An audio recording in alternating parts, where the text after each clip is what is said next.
आज की जो प्रेस वार्ता है आम आदमी पार्टी की, मैं आपको बता दूं कि एनसी और बीजेपी जम्मू कश्मीर के लोगों को, बडगाम और नगरोटा की जनता को किस तरह से बेवकूफ बना रहे हैं। मैं आपको बताना चाहता हूं कि आज ही हमने सुबह एक वीडियो देखी जिसमें उमर साहब ये कहते फिर रहे हैं कश्मीर में कि स्मार्ट मीटर लगाओ तो आपको 200 मीटर बिजली, 200 यूनिट बिजली जो है वो फ्री ऑफ कॉस्ट दी जाएगी, नहीं तो आप मोहताज रहोगे अगर आपने मीटर नहीं लगाए तो। वहीं पे हमारे रैना साहब जो पहले एक्स प्रेसिडेंट हैं बीजेपी के, उनका कश्मीर में यह कहना है कि हमने मीटर नहीं लगाया, हमने स्मार्ट मीटर नहीं लगाया, ये किसी और ने लगाया। तो मैं याद दिलाना चाहता हूं जम्मू कश्मीर की जनता को कि ये वही रैना साहब हैं, ये वही बीजेपी है और ये वही एनसी है जो आज फिक्स मैच खेल रही है बडगाम और नगरोटा की जनता को। बडगाम और नगरोटा की जनता नहीं कहूंगा, पूरी जम्मू कश्मीर की जनता को बेवकूफ बना रही है।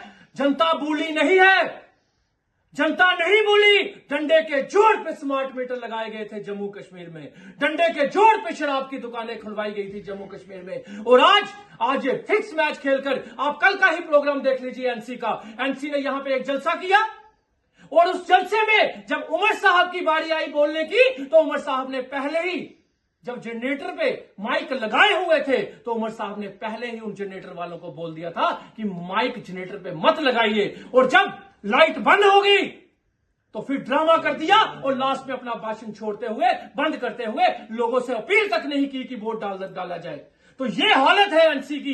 एनसी और बीजेपी का फिक्स मैच चल रहा है। और नगरोटे और बडगाम की जनता को हम कहना चाहते हैं, जब वोट डालने जाओगे अपने सड़कों की हालत देख लीजिएगा, जब वोट डालने जाओगे अपने बच्चों के स्कूलों की हालत देख लीजिएगा, जब वोट डालने जाओगे अपने बच्चों की डिस्पेंसरियों की हालत देख लीजिएगा, अपने नजदीकी हॉस्पिटलों की हालत देख लीजिएगा। और जब वोट डालने जाओगे अपने घर के बाहर जो शराबों की दुकानें खुली हैं जम्मू कश्मीर में, वो दुकानें देख लीजिएगा। और सबसे बड़ा चेहरा जो भाजपा का है, वो नशेड़ी, जो ड्रग्स का शहर बनाया, जो नशाखोरी का शहर बनाया भाजपा ने, वो देख लीजिएगा।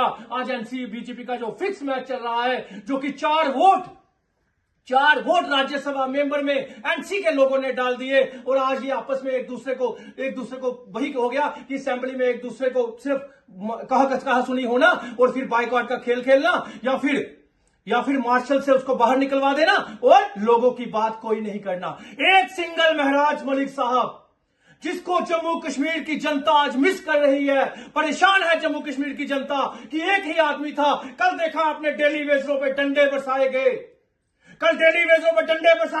और वही महराज मलिक साहब थे जो असेंबली में आवाज उठाते थे, चाहे वो डेली वेजर होंगे, चाहे वो स्कूल का मुद्दा होगा, चाहे वो बिजली पानी का मुद्दा होगा, चाहे एजुकेशन का मुद्दा होगा, या किसी भी चीज की, चाहे वो रोड पानी का मुद्दा होगा। एक वही महराज मलिक साहब हैं जो अपने फंड्स जो हैं वो सोशल मीडिया में वायरल करते हैं, ओपन अपना काम बताते हैं। बताइए आज तक किस एमएलए ने ये बात की?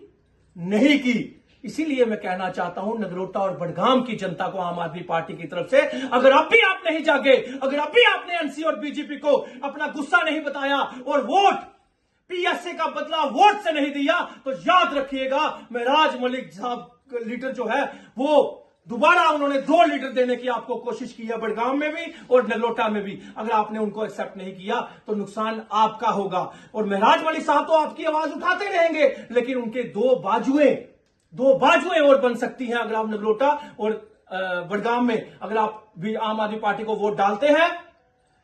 और यकीन मानिए कि आपकी असेंबली में आवाज भी गूंजेगी, आपके सड़कों के काम भी होंगे, आपके स्कूलों के काम भी होंगे, आपके हॉस्पिटल भी, डिस्पेंसरी भी बनेगी और आपके बिजली पानी के काम भी होंगे। वरना केजरीवाल से ट्यूशन लेने की जरूरत है उमर साहब को। उमर साहब को बताना चाहता हूं कि दिल्ली में भी एलजी साहब थे, लेकिन केजरीवाल साहब ने वहां पे ट्यूशन लीजिए, वहां पे उन्होंने बिजली भी फ्री दी, स्कूल भी बनाए, हॉस्पिटल भी बनाए, मोहल्ला क्लिनिक भी बनाए, लेकिन एनसी कुछ नहीं कर पा रही। सिर्फ और एनसी और बीजेपी जो फिक्स मैच खेल रही है, ये बडगाम और नगरोटा की जनता को जागना होगा, जम्मू कश्मीर की आवाम को जागना होगा। और एक संदेश है जम्मू कश्मीर की जनता के लिए, एक खुशी का माहौल है जम्मू कश्मीर की जनता के लिए कि आज जो ओपोजिशन की तरफ से, सरकार की तरफ से जो आज रिपोर्ट पेश होनी थी वो हो चुकी है। जो उसमें अधूरी जो भी था वो तो हमारे लीगल टीम जानती है, लेकिन हमें उम्मीद है ऑनेबल कोर्ट पे, हमें पूरी उम्मीदें हैं ऑनेबल कोर्ट पे कि ऑनेबल कोर्ट जो है वो जो फैसला है वो अवाम के हक में करेंगे, सच्चाई के हक में करेंगे। हमें पूरा विश्वास है ऑनेबल कोर्ट पे। क्या 20 तारीख को महराज मलिक बाहर आ सकते हैं? देखिए, ये तो हमसे ज्यादा जनता जानती है या ऑनेबल कोर्ट जानते हैं, लेकिन जो हमारी उम्मीदें हैं कि 20 तारीख को महराज मलिक साहब बाहर होंगे। कोर्ट चाहता है आम आदमी पार्टी का जम्मू कश्मीर से हो जाए सुपड़ा साफ। देखिए, आप मुझे बताइए, जिनके सुपड़े साफ होने वाले हैं, जिनके सुपड़े ऑलरेडी बनकर भी कुछ नहीं कर पाए, आप मुझे बताइए एनसी सरकार बनाकर क्या कर पा रही है? आप मुझे बताइए बीजेपी 28 एमएलए जीतकर क्या कर पा रहे हैं? हमारा एक शेर, बब्बर शेर महराज मलिक, जिसको आज हिंदू भी चाहता है, मुस्लिम भी चाहता है, सिख भी चाहता है, ईसाई भी चाहता है। क्यों चाहता है? क्योंकि वो जम्मू कश्मीर की जनता की आवाज उठाता है, वो जम्मू कश्मीर की आवाम की आवाज उठाता है, वो जम्मू कश्मीर के स्कूलों, एजुकेशन, हेल्थ, बिजली, पानी, सड़कों की बात करता है, जो डेली नीड की जरूरतें हैं लोगों की, उनकी बात करता है। वो है महराज मलिक। तो सोचिए, अगर एक एमएलए हमारा इन 28 से नहीं 89 पे बारी है, 88 पे बारी है, तो फिर बताइए कि आम आदमी पार्टी का सुपड़ा कौन साफ कर सकता है? अगर आने वाले दिनों में महराज मलिक अगर बाहर आ भी जाते हैं तो क्या वो अपना लिहाजा चेंज करेंगे? किस चीज का लिहाजा? आप मुझे बताइए कि आपके ऊपर से कोई पांव रख के जाता है, आप उसको एक बार सोचेंगे छोड़ दो यार, 2 बार सोचेंगे छोड़ दो यार, लेकिन जम्मू कश्मीर की जनता के साथ कोई गलत करेगा तो महराज साहब लिहाजा नहीं कर